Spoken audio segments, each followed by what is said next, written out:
lo que dice la palabra del Señor en Ezequiel capítulo 47, versículo 1, del versículo 1 al 12, por favor. Después me hizo volver, desde el 1, por favor. Después me hizo volver a la entrada del templo. He aquí brotaban aguas de debajo del umbral del templo hacia el oriente, porque la fachada del templo daba hacia el oriente y las aguas descendían de debajo del lado derecho del templo al sur del altar. Me sacó por la puerta del norte y me hizo dar vuelta por fuera hasta la puerta exterior. Por la puerta que da al oriente, he aquí las aguas fluían del lado sur. Cuando el hombre salió hacia el oriente con un cordel en la mano, midió 1000 codos y me hizo pasar por las aguas con el agua hasta los tobillos. Midió otros 1000 codos y me hizo pasar por las aguas con el agua hasta las rodillas. De nuevo midió otros 1000 codos y me hizo pasar por las aguas con el agua hasta la cintura. Y midió otros 1000 codos y ya era un río que yo no podía vadear, porque las aguas habían crecido, aguas que tenían que pasarse a nado, un río que no se podía vadear. Entonces me dijo: ¿has visto, hijo de hombre? Me llevó y me hizo volver a la orilla del río.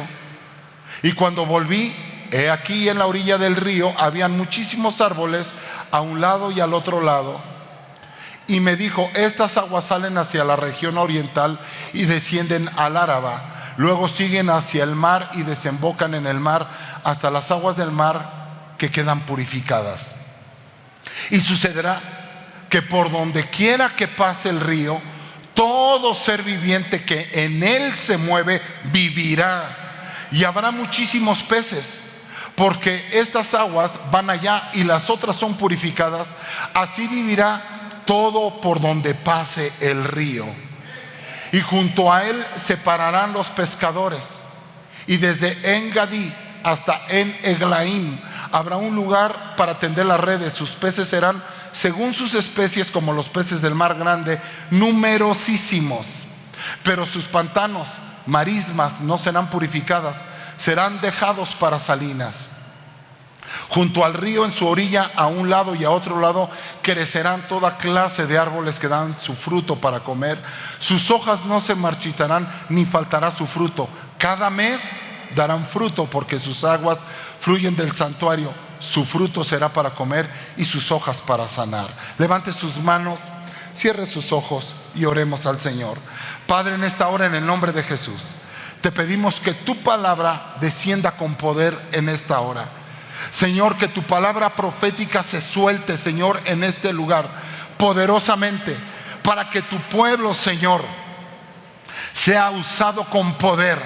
Te pido en esta hora, Dios, que tu Espíritu Santo se manifieste con poder en nuestra vida, para que podamos sentir tu presencia y nos podamos sumergir en tu presencia. Señor, métenos en tu presencia en esta hora. Señor, permite, Señor, que cada corazón en este lugar sea desatado en el nombre de Jesús, para que puedan recibir de la vida que tú tienes preparado para nosotros. Por el nombre poderoso de Cristo Jesús, te queremos conocer. Levante sus manos, dígale: Señor Espíritu Santo, revélate a mí, te quiero conocer, quiero moverme en ti. Por el nombre poderoso de Cristo Jesús. Amén y amén. Denle un aplauso al Señor. Tome su lugar, por favor. Déjeme compartirle esta palabra que se llama las dimensiones del Espíritu. Nosotros debemos de entender que en el Espíritu Santo hay ciertos niveles donde nosotros nos vamos a mover. Y donde nos estamos moviendo, Dios nos tiene que hablar en esta mañana para saber en dónde nos estamos moviendo, cómo nos estamos moviendo y en dónde estamos caminando y hasta dónde queremos llegar a caminar. Cuando nosotros hablamos de las dimensiones del Espíritu, claramente en el libro de Ezequiel nos enseña la palabra muy claro cuántas dimensiones del espíritu puede haber. Cuando nosotros hablamos de meternos en el espíritu, a veces hablamos, pero no entendemos ni lo que estamos diciendo, porque el espíritu tiene varios niveles que nos muestra el libro de Ezequiel, dónde nos podemos mover y cómo nos podemos mover y cómo podemos llegar a cada dimensión si es que estamos dispuestos a pasar de nivel y a caminar en una dimensión en el Espíritu de Dios. Los cristianos, mucho pueblo que dice que conoce de Dios, todavía no conocen de las dimensiones del Espíritu. Todavía no conocen. No se saben mover en el Espíritu. ¿Qué es una dimensión? ¿Qué es la palabra dimensión? La palabra dimensión, no para que nos vayamos como los místicos, que estemos pensando en algo así como místico, algo así como mágico. No, dimensión.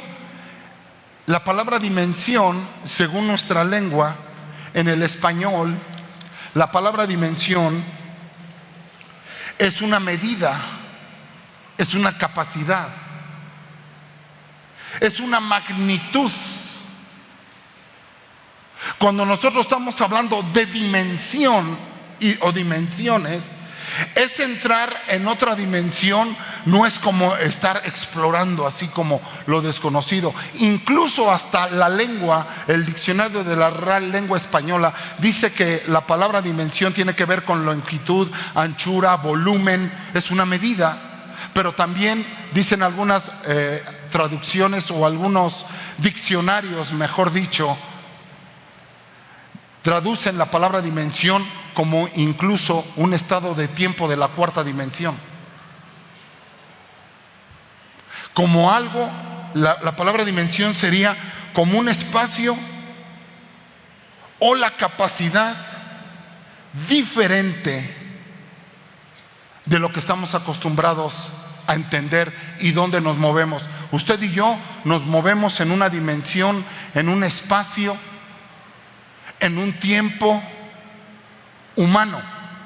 Pero ya cuando hablamos de las dimensiones del espíritu, es entrar o salirnos de esta dimensión y entrar a la dimensión de Dios. Entrar a una capacidad diferente, a un tiempo diferente. Ya no es el tiempo humano, ya no es la medida humana, ya tampoco no se mueve en esa dimensión. Ya no se mueve, amado hermano, la naturaleza, ni el día ni la noche. Aunque en el libro de Ezequiel nosotros vemos que Dios nos habla en figura con un río, porque es el idioma que nosotros estamos acostumbrados a hablar y a conocer. Nos habla con algo natural para que podamos dimensionar a qué se refiere Dios. Cuando hablamos de dimensión, es entrar en otro espacio, en otro tiempo y en otra capacidad.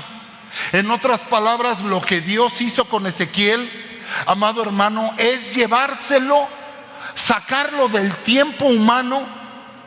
Lo sacó del tiempo humano porque en algunas ocasiones el libro de Ezequiel, si usted lo ha leído todo, es uno de los libros más apasionantes proféticamente hablando. Porque creo que este profeta tuvo las experiencias que los demás profetas no tuvieron, ni Moisés.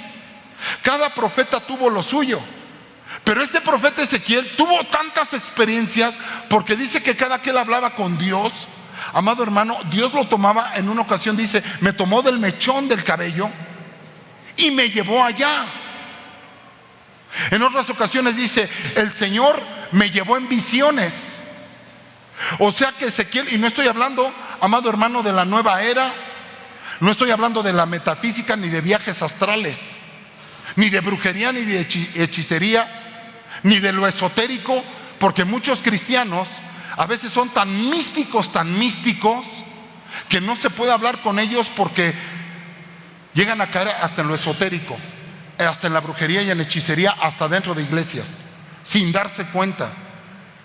Como ciertas iglesias que empiezan a vender el agüita, el palito, empiezan a manejar brujería, hechicería dentro de la iglesia con la palabra profética de Dios. Tengamos mucho cuidado, porque es una línea muy delgada. Pero hablar de esto, de lo profético, 100% profético, nosotros debemos de entender, amado hermano, que Dios se llevó a Ezequiel a ciertas experiencias que no ocurren en el tiempo humano, sino en la dimensión de Dios. En una ocasión, si usted lee desde Ezequiel, si mal no recuerdo, Ezequiel 37, si usted lo lee, Dios empieza con Ezequiel y lo lleva a una experiencia y le dice: te voy a llevar a un valle de huesos secos. En ese valle de huesos secos, tú te vas a parar y le vas a hablar a los huesos y les vas a decir: así te dice el Señor, por la palabra del Señor, estos huesos vivirán en el nombre de Jesús. Y dice la palabra que los huesos se empezaron a reunir de un lado, del otro lado. Imagínese una pierna por allá, un brazo por allá, una columna por acá. Se empezaron a juntar, a juntar. Usted tiene que dimensionar. Usted dice: esto en lo natural, al ser humano le es difícil entenderlo, comprenderlo. Tan solo imaginárselo es complicado. Pero en la dimensión del Espíritu, Dios le dice a Ezequiel: tú les dirás a estos huesos, así dice el Espíritu. Porque Ezequiel se movía en la dimensión del Espíritu. En la dimensión del Espíritu ocurren cosas sobrenaturales, inimaginables, porque no te mueves en la dimensión humana, sino en la dimensión, en el espacio, en la capacidad de Dios. No te vas a mover en tu espacio, te vas a mover en el espacio, en la dimensión donde se mueve el Espíritu. Y ahí empieza Ezequiel, y Dios lo empieza a llevar y lo empieza a transportar a ciertos lugares, Dios. Y luego le dice: háblale a los huesos, profetízale a los huesos. Y después lo lleva al templo y Dios le empieza a mostrar cómo es el templo. Todos esos capítulos hasta llegar al capítulo 47. Y dice: Dios me volvió a tomar. Dios incluso 2 o 3 capítulos atrás le dice: para eso te he traído aquí, para que veas lo que tus ojos tienen que ver y escuches lo que tus oídos tienen que escuchar y hables lo que tu boca tiene que hablar. Mira, te he traído aquí para que veas lo que hay aquí, no lo que hay aquí. Lo que hay aquí y lo que tienes que hacer allá. Usted, amado hermano, puede estar habitando un cuerpo, puede estar en una dimensión natural, pero usted se puede mover y debería de moverse en el tiempo, en el espacio, en la dimensión del Espíritu Santo de Dios, donde las cosas sobrenaturales suceden. Traer del siglo venidero, la palabra de Dios nos habla de 3 clases de siglos. Hoy voy a andar muy teológico y muy profundo, así es que pongan mucha atención. Ya tiene rato que no hablaba yo así, pero pues es el tema que me gusta a mí. Les he hablado muy sencillito y de palabras tranquilas, pero hoy sí le voy a hablar de cosas más fuertes. Uno, amado hermano, cuando Dios lo lleva a meterse a las profundidades de Dios, tiene uno que estar dispuesto a abrir su mente y su corazón. Dios llevó a Ezequiel a un lugar donde él pudiera ver cosas físicas, pero son espirituales. Cuando hablamos de los 3 siglos, hablamos del siglo pasado, el siglo presente y el siglo venidero, que es lo que habla la palabra de Dios. El siglo pasado es el tiempo pasado, donde ya ocurrió. El siglo presente es donde estamos viviendo, y el siglo venidero habla de los cielos. Traer de los cielos lo que está allá, traerlo al siglo presente, para que me entienda. En el siglo venidero, que así se le dice en la palabra de Dios, en el lenguaje humano para que lo podamos entender. El siglo venidero se refiere al reino invisible, al reino de Dios. En el reino de Dios, donde usted no lo ve, pero que es más poderoso que lo que usted ve, porque ese reino que usted no ve, por ese reino se creó, se hizo lo que usted ve. Donde usted está sentado, lo que usted conoce, la tierra, el agua, el aire, los elementos, lo material, fue hecho de lo que no se ve, del siglo venidero, del reino que está de los cielos, que está donde usted no lo ve. En ese reino, cuando usted ora y cuando Dios dice consumado es en la cruz del Calvario, cuando Él pronuncia estas palabras, Él no está diciendo aquí ya se terminó, sino está diciendo ya todo está hecho. Ya todo está hecho. El libro de Eclesiastés nos dice todo lo que el hombre va a descubrir, todo lo que el hombre está descubriendo y lo que seguirá descubriendo más adelante. Todo lo que el hombre va a descubrir ya fue hecho. Todo lo que es ya fue hecho. Y todo lo que será ya también fue hecho. Así es que los avances de la ciencia que se van a descubrir mañana o dentro de 10 años en el cielo ya se hicieron. El hombre no está descubriendo nada. En el cielo ya se hizo, solamente que se está trayendo a la tierra. De esa forma, cuando usted ora pidiéndole a Dios por una casa, cuando usted ora a Dios pidiéndole a Dios una sanidad, dice la palabra de Dios en el libro de Efesios que ya Dios nos bendijo con toda clase de bendición en el cielo. Dios nos bendijo. Cuando usted está orando para decirle Dios bendíceme, usted está orando mal, porque ya Dios lo bendijo. Usted no le puede decir a Dios bendíceme porque Dios ya lo bendijo. ¿Cuántos bendecidos están aquí? Usted lo que tiene que hacer es caminar en la dimensión del Espíritu para que aquello que ya está hecho allá lo traigamos acá. Allá ya está su sanidad. Dios ya lo hizo, ya está hecha su restauración, ya está su casa, su auto, la carrera de sus hijos, ya está hecho su matrimonio. ¿Con quién se va a casar usted? ¿Con quién va a tener hijos? Los hijos que llegan, como por ejemplo esta pareja, este muchacho que no sabe, él no sabe, pero ese hijo lo mandó Dios antes de que ellos se casaran. Son los planes de Dios que ya están hechos en el cielo. Dios se mueve en una dimensión que no es la natural. Yo le he platicado de la dilatación del tiempo. En la dilatación del tiempo, la palabra de Dios nos dice que Dios es luz. Él es espíritu y es verdad. Él es luz. Dios se mueve en la dimensión luz y a la velocidad luz. Dios viaja en el tiempo, no humano, no en el tiempo cronos. Dios viaja en el tiempo de Dios. Dios puede ir hacia adelante y hacia atrás. En alguna ocasión yo le comenté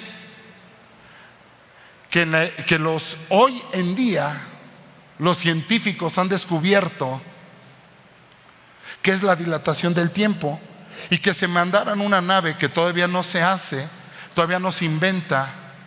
La máxima nave que recorre, amado hermano, por ejemplo, los cielos, los aviones, es a la velocidad sonido. Pero la velocidad luz corre mucho más rápido que la velocidad del sonido. Por eso cuando usted ve caer un relámpago o escucha un relámpago, amado hermano, primero ve la luz, cómo deslumbra y aparece el relámpago y momentos después escucha el tronido. Porque es más rápida la luz que el sonido. ¿Está de acuerdo? Entonces yo le puse un ejemplo que si un hombre viajase ahorita teniendo 40 años a la velocidad luz, entre más rápido viaja, el tiempo más se dilata. Él podría ver hasta la fecha de su nacimiento. Dios se mueve en esa dimensión. Para nuestra mente es difícil concebirlo, decir ¿cómo? ¿Pero cómo? ¿Sí? Dios ya sabe desde antes de que tú naciste lo que iba a ser, lo que fue, lo que es y lo que será. Él ya sabe cómo vas a pasar el día de mañana. Él ya sabe si mañana a las 6 de la mañana tú te vas a levantar a orar o no a orar. Él ya lo sabe. Él ya sabe qué va a suceder.